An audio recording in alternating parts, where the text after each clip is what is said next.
together again today. I'm Beth. I'm Caden. I'm Ava. We're going to have so much fun today with a story and worship with a boogie. And a craft. For this craft, you will need to get ready the things that are scrolling along the bottom of your screen now. So you might want to pause the video and go and get that. But right now, we are going to have a story read to us by Sarah. Good morning, SuperStars. It's really good to be together again today, and I'm looking forward to reading you the story. Our story today is from a book called Animal Tales. Before I read the story, I'd like to introduce you to one of my very favourite animals. Are you ready? This is my puppy, Sunny. He's waiting for a treat. Oh, good boy, nice and flat. Good puppy. And up. I hope you enjoyed meeting Sunny. I've made sure he's not listening anymore because we're going to be reading a story about a cat today. It's called A Cat's Tale, a story of Jesus at the wedding. Hello, I'm the cat who lives next door at number 3. I expect you've seen me sunning myself up here on the roof. I like it up here. I can keep an eye on things. I was up here the other day when a truly amazing thing happened. I knew something was up the moment I saw the servants sweeping the courtyard. There I was, watching them get ready for the party. Someone's getting married, and everyone's been invited. It's going to be the party of the year. Down below, the servants are hurrying about with tables and chairs. What a feast! There are pies and cakes and roasted meat, all kinds of fish and loaves of bread. There are pots of honey, flasks of wine, and bowls piled high with nuts and grapes. I curl my tail and lick my lips. A piece of fish would be nice. Soon the guests arrive. 1 or 2 at first, then lots more, streaming through the gate, laughing and chattering. One of them is called Jesus. He's come with a big crowd. When he speaks, everyone gathers round and listens. I knew something was going to happen the moment I set eyes on him. Now everyone is here. The party can begin. I'll go down and hide under one of the tables. Maybe I'll sit on someone's lap and purr for scraps of food. Everyone is happy. Everyone is laughing and joking. Everyone has a story to tell. Everyone is enjoying the party. Everyone except one woman. I can hear her talking to her friend. Mary, whatever shall we do? The wine is running out and we've only just begun. What can we give them all to drink? The party will be ruined. I'll have a word with Jesus, says the other woman. She hurries to his table and whispers in his ear. I follow on behind, ears pricked. Standing in the courtyard are 6 huge stone jars. Quickly, says Jesus to the servants, fill these jars with water. Water? What good is water at a wedding? Wine is what we need, not water. But the servants do as they are told. Off to the well and back again, with buckets, jugs and leather bottles. Splish, splash, backwards and forwards, until the jars are all full. 150 gallons. Thirsty work. Now draw some off, says Jesus, and drink. The woman dips a pitcher in, and then she gasps. There in her hand is not the water that the servants brought, but dark red wine. Wine enough for everyone to drink and come again. The steward takes the wine and says, "The best was saved till last." And everybody cheers and passes round the jug. So much excitement in one day. I'm off to sleep away the afternoon. I curl up on the roof and soon I'm dreaming. When I wake up, it's growing dark. The guests have gone. The moon is up. Did the water change to wine, or was it all a dream? Looking down, I see the jars, and one of them is still half full. The moon's reflection in the jar is pink. So Jesus really did turn the water into wine. What an amazing man! We've not heard the last of him. I'll bet my whiskers on it. Thank you so much, Sarah. I really enjoyed that story. I think Oreo enjoyed it too, even though there's a cat in it. Sarah's dog Sunny would probably look at our dog Oreo and think she's a cat. She might look at, or he might look at our dog Oreo and think our dog's breakfast. I suppose it depends on your perspective, doesn't it? Now, there was a cat in that story, but it wasn't really about a cat, was it, Caden? No, it was about Jesus. It was about Jesus, and Jesus is at a wedding. Now, Ava, how do you think the lady would feel, the mom, how would she feel at the wedding of her child and the wine is running out? She probably felt a little bit embarrassed. Yeah, why do you think she would have felt embarrassed, Caden? Because back when Jesus was alive, if you ran out of the wine, that would set a bad reputation for you. Yeah, it would set a bad reputation for your family, wouldn't it? Yeah. So yeah, the lady would have felt probably embarrassed because she didn't want people to think badly of her family. So why, Ava, do you think Jesus got involved? Why did he, at somebody else's wedding, choose to help and turn the water into wine? Probably because he didn't want her to be embarrassed. Yeah, I reckon because Jesus actually really cares about us as individuals, and he really cared for that woman. But was it just about her not being embarrassed, or do you think maybe it was his first miracle? Do you think it could have been about anything else? It could have been about, because wine represents Jesus' blood, and later on in Jesus' life, he gives his life, and at a wedding you give your life for someone else, like you give your share your life, don't you? You choose Yeah. to commit your life to somebody else.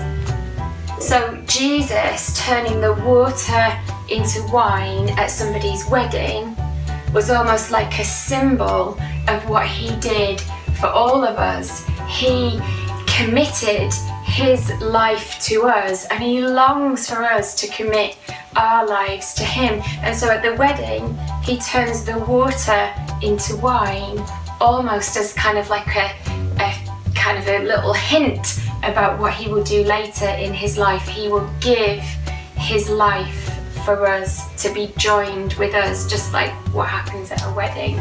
And it's interesting, isn't it, that in the story it's the best wine that's saved for last. Why do you think it's the best wine, Ave? Probably because it symbolises that Jesus is the best. Yeah, so when Jesus gave himself for us, like at a wedding when people give themselves to each other, when Jesus gave himself for us, it was the best thing that anyone could do for us. Now, when someone does something amazing for you, Caden, what do you normally say? Thank you. Thank you. We know a song and a dance about that, don't we, Ava? Yeah. And we are just going to take some time, we are going to worship God, and we are going to say thank you now.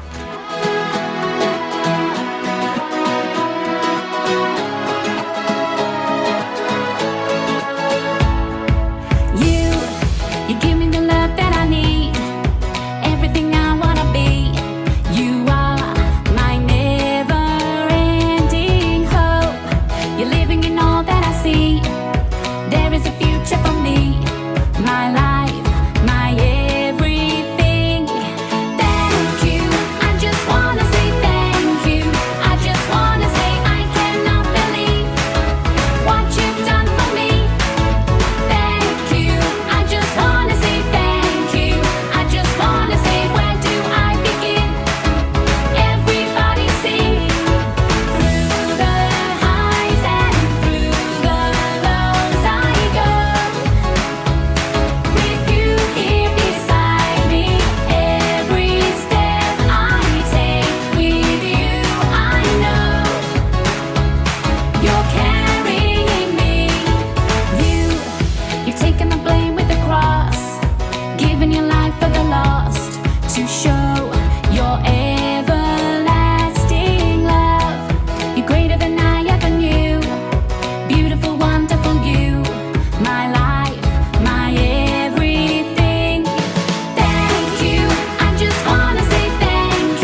dance. It just makes me want to boogie and worship Jesus and just keep saying thank you.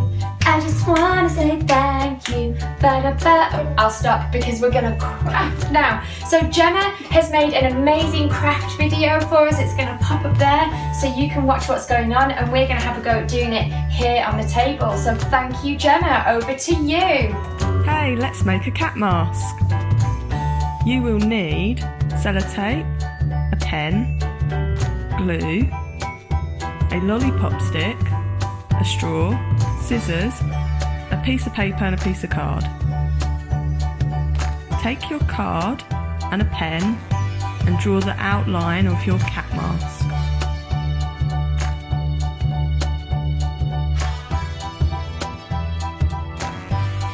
Then cut your cat mask out. Ask an adult to help you.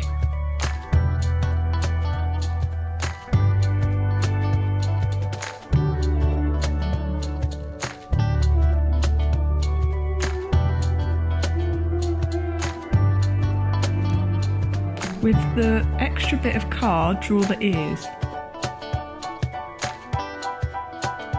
Cut the ears out.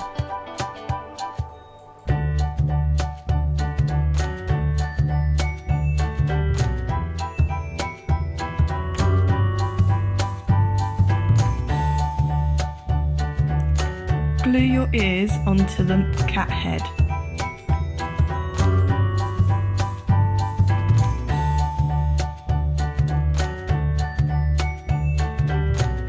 Draw on a nose, a mouth, whiskers, and 2 eyes. We're going to cut out a little piece under the mouth. Fold your cat in half and cut a tiny little triangle. Draw 2 diamonds inside the eyes. Fold the mask in half where the diamonds are and cut them out.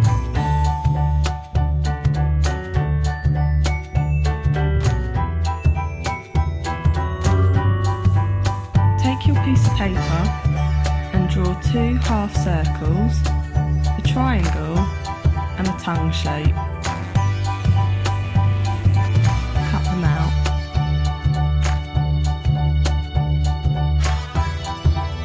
Take your glue and stick the triangle on the cat's nose and the half circle on both the cat's ears.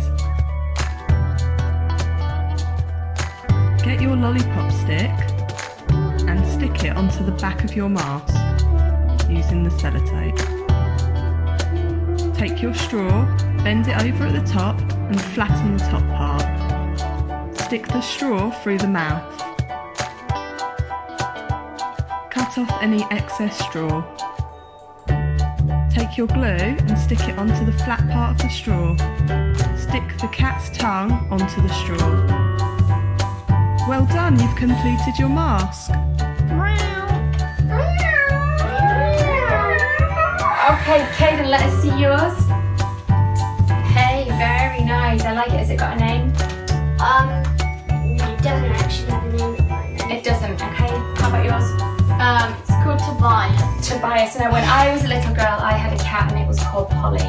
So mine's going to be called Polly the cat. Well, I think this is about all we have got time for. So I hope you enjoy making your cat masks, and when you look at it throughout the week, you can remember that amazing story about Jesus turning the water into wine because he cared about the woman, but also because he was kind of showing us what he was going to do. He was going to give his life to be joined with ours. How amazing is that, you guys? Remember, superstars, you were born to shine, and we will see you next week.